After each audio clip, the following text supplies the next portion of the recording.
How's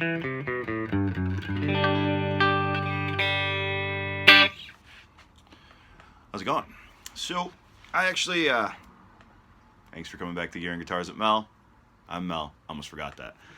So, I had a subscriber hit me up and tell me, hey, I wanted to check out your Bugera V55 video because there's not a lot of them out there, but yours is just like every other amp video out there, just a whole bunch of talking. And I felt bad, and I was like, oh man, well, one of these days I'm gonna get to it, and we'll do a less talking, more playing Bugera V55 video. Then it dawned on me, I'm like, I do reviews and I do demos, and I'm me, so how am I not gonna talk? So to that subscriber, I won't say any names, I'm probably still gonna do a bunch of talking, but in the midst of that talking, I'll try and do some more playing. And I'm basically gonna hit all the same points that I hit before about the amp. And the reason that I'm doing this is not only just because the subscriber said, hey, you know, it could have been a better amp video, because that's true, it definitely could have been a better amp video. But aside from that, I actually am going to be replacing the speaker in this. So I figured it's a good A and B situation. I can do this one, and then after I put the speaker in and get it broken in, probably going to do the looper pedal for like 24 hours or something like that. But once I get that done, we'll be able to do a video again. So that'll be 3 Bugera videos on my channel. But so here it is, the Bugera Vintage V55 Infinium. Bugera says that it's hand built. I don't know how much is hand built. I will say, for all of its boutique styling, it holds. It's really well built. I've seen in the forums and stuff like that people talking about, hey, you know, my handle ripped off. That hasn't happened to me, knocking on the wood. But outside of that, I mean, it's really sturdily built. I'm not going to do a bunch of close-ups and stuff like that because, honestly, that's a pain in the butt. There's plenty of pictures all over the interwebs. I'm just here for sound and to tell you about the features. So the preamp itself is a 60s era preamp. It's wired pretty simple, and it runs in the power amp. It runs 2 6L6s. In the preamp, it runs 3 12AX7s. It is a full, straight-up Class A amp, and that what you just heard me playing is just this amp on clean.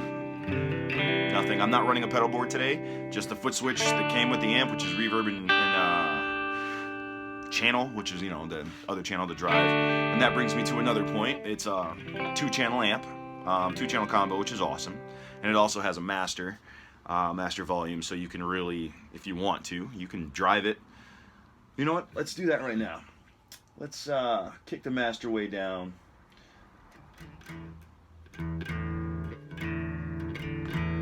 Let's see here.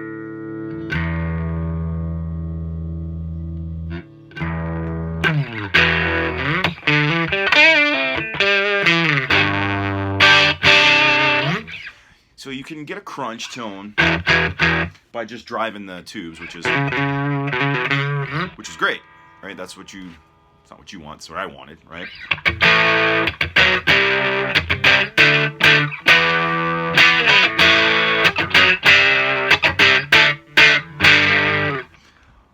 And I dig that.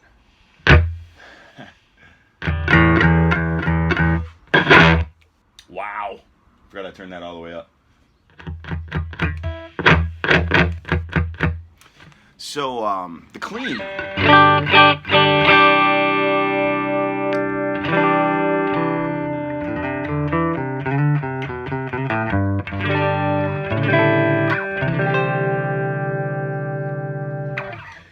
Is very clean. Originally when I went for this amp, price was a big deal.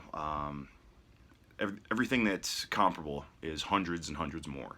And I was like, you know what, worst comes to worst, I'll replace some things. I had heard all the Behringer horror stories, and then there were a couple of Bugera horror stories. The problem with that was one problem that they dealt with fairly quick, but it just put the stamp on it. Oh, they're just like Behringer, it's just copies of, just a heads up, this isn't a copy of any amp. I would feel that somewhere in it lives the soul of a Hot Rod Deluxe. But that being said, it reminds me a lot of a Bogner that I played through. I'm not saying it's that quality, but I am saying it's close enough, damn it. Okay? You're looking at a $450 price point on this thing. Okay? It does, like I said, it comes with a foot switch. The speaker that's in it originally is the 12-inch turbo sound. That's British engineered, really good speaker. I've gone over the whole situation. Turbo Sound's been around for a long time. They do all the old arena speaker setups and towers and all that stuff. Really good freaking speaker. The only reason I'm changing it is I want to. I'll probably go buy an empty 12-inch cabinet and put the old speaker in that so I can have that. You know what I mean? It's nothing wrong with the speaker at all. I actually really dig it, and once it broke in, it's so creamy and awesome. But you know me, I'm a tinkerer. I'm a fiddler. That's what we do. You know, it's a standard amp, master volume. It's got it does have a mode switch, which is triode and pentode. So if you want to kind of kick that up, it works. I won't say like an attenuator, but it gives that same kind of vibe, just not quite as straight up. But it's a great amp. I'm talking $450 new, $300 used, and if you get one that's beat up, I mean, I don't really care what they look like. I just care how they play. Though I will say, I think this thing looks the bit. I mean, look at it. That's as close as I'm going to be able to get tipping the tripod. But I mean, I think it's a beautiful amp myself. I really dig it.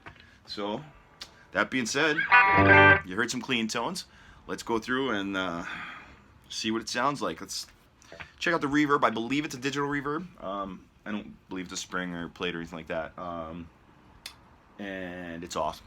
It's a good reverb. So let's check that out. Super clean.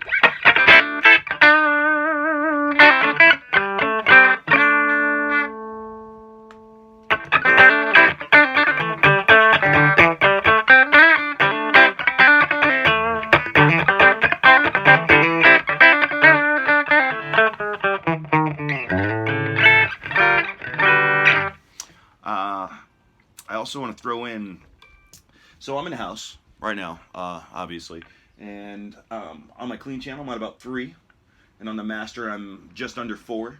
Okay, when I hit it over into the gain, that volume's going to be, you know, around 4. We're going to try and keep it somewhat of a unity gain, and then we'll mess with the gain all the way up. We'll start at 0 on the gain when I go to the gain channel, and then we'll go all the way up. What I'm trying to say is that I'm in my house, okay, loud, a little bit, not too awful, completely controllable without just doing the Marshall, let's just bring it between 0 and 1. Oh my God, the windows are blowing out. We don't have that problem. I will say though, when you kick it up past the halfway mark, this thing is loud and has headroom for all of the days. I mean, so much headroom. I essentially use it as a pedal platform now because I went back into my whole freaking gotta build pedal boards, you know. We'll be getting to that video too one of these days. But it's loud, bro. I mean, it's 55 watts, you know, and it's 55 watts and in a bigger 112 cab than you would usually get. You know, a lot of guys when I'm out and I'm playing it, they're like, "Is that a 210?" I'm like, "Nah, bro." However, I wouldn't mind a 210 cabinet, I guess, huh? But I mean, it's got punch, it's got low end. You'll see. So that was clean. Let's throw some reverb in there. Oh.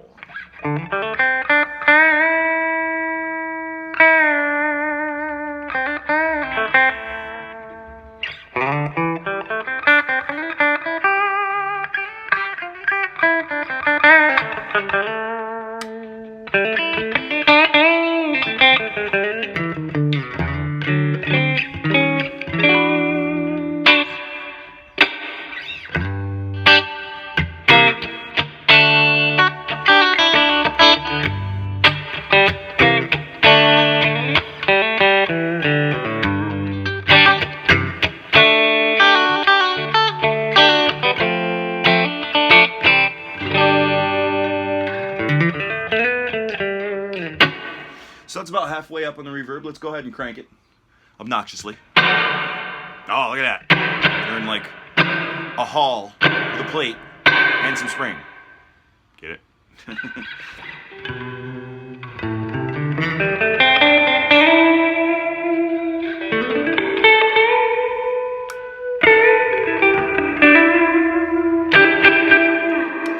So what happens when you crank that reverb, I will tell you, I don't think I can really show it here, but when you crank it up, that over bit of the reverb comes off. You know what I mean? It dies down a little bit and you get a really nice freaking awesome reverb.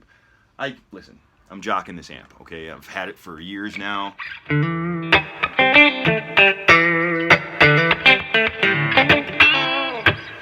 and it's done right by me. You know what I'm saying? So let's see, what else can we do?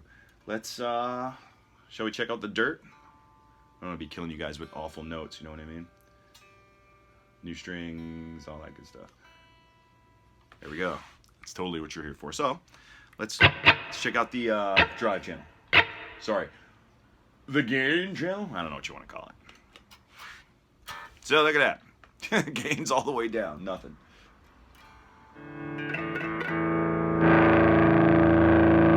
Let's go halfway with the gain.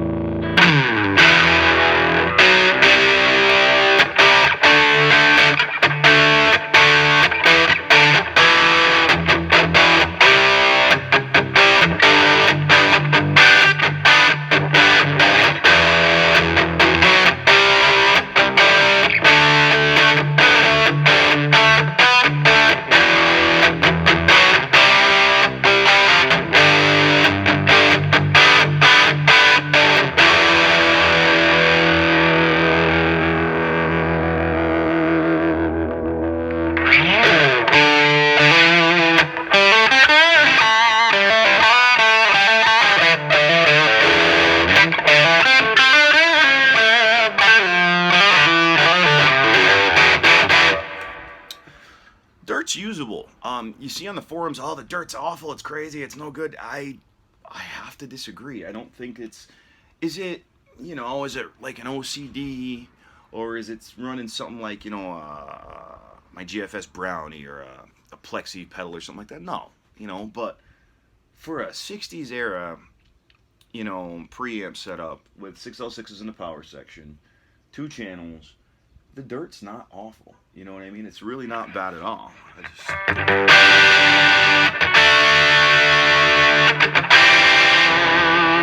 That awful tuning is absolutely an issue, though. So what I'm trying to say is, you know, you're looking at all the forums and everybody's like, oh, that freaking clean channels. That's one thing everybody agrees on, is the clean channel's brilliant. Okay, which, I mean, is sometimes all anybody's looking for anyway.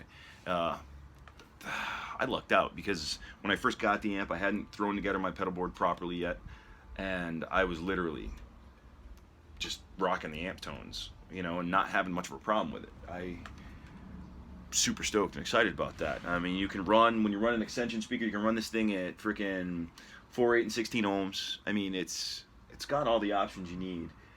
It's got, you know, a nice out. It's good studio, good live, good practice. It's just a great amp.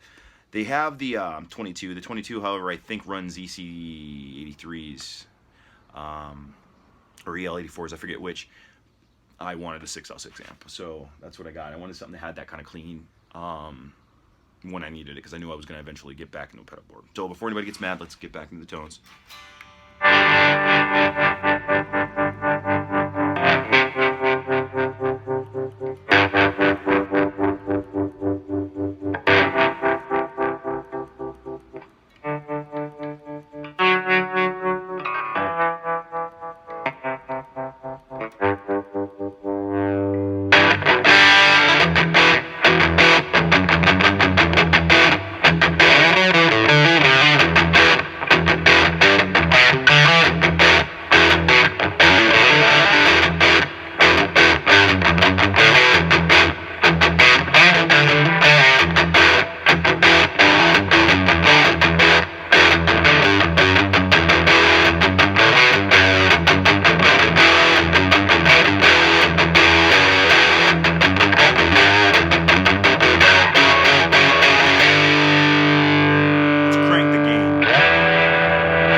Dude, it's a great amp. There's no arguing. So what I'm gonna do is I'm gonna hit the clean channel. And we're gonna just play some stuff, give you some tones. I mean, I don't know what much more I can really do. It's a fairly simple amp with a fairly simple setup and great friggin' tones. And I don't think the tones come across in these videos as well as you. Get out there to a store that has one of these used, plug it in, play it. Bro, seriously, play it.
So that's it, man.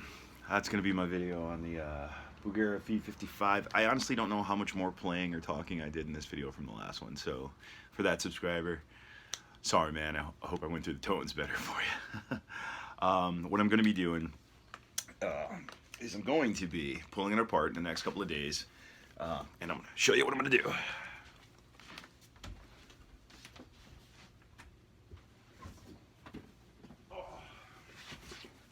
So, as much as I dig on the turbo sound speaker, and I do, I think it's a great speaker.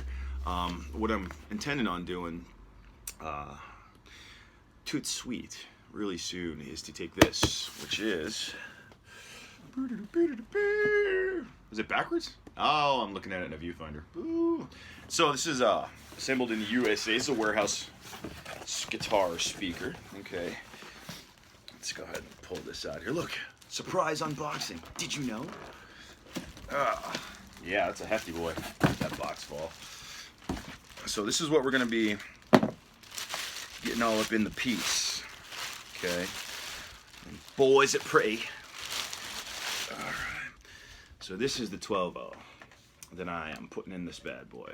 All right. This is the ET65 phone home. ET65 from Warehouse Speakers. So, I mean, I'll get more into this speaker when I do the swap. I might do a video on doing the swap. I'm not sure. Maybe I'll throw it on my GoPro harness and let you guys see what that's like. But yeah, so from what I understand, I don't know everything there is to know about warehouse speakers, warehouse guitar speakers, but from what I understand, they do a really good job cloning. So that's what I got this one. This speaker's a clone. I'm not going to tell you what it's a clone of. I suppose by the time I do the video, you'll have already looked it up. But that's my plan with the Boogie. With the Boogie. Let me take this off of here. All right, so let's take a look at the control panel there. All right. So you got your power and you got your standby, which I'm a lover of. Okay, your reverb, presence, master treble. There is a boost. I didn't show much of the boost, but that's because I don't really use it. But you know what it does? It's a dB boost, man. Jumps it up. Okay, we got our 3-band EQ. Then we got our gain and our clean. Okay, I use the normal input. Some people use the brights. Come on, look at the thing, dude. It's beautiful. Come on. Come on, look at that. So yeah, that's how that's going. So that's right, handheld, baby. Whoa. Oh, whoa. Thanks for tuning in to Gear and Guitars with Mel. I'm Mel. I'll catch you guys later when we start getting stuff going. Chris, your guitar's coming. Oh, by the way, Chris Wayne won the Slick 57, but he already had a Slick, so he decided that he would take another of my wares, which is bingo. Look at that. That's how you take an Epiphone SL and replace the bridge, put hot rails in it, and then get the frickin' Wilkinson tuners on that bad boy. So that's going to be what I'm shipping out to Chris. Look at this, man. This crazy video stuff going on here. Oh, my God. Later, guys.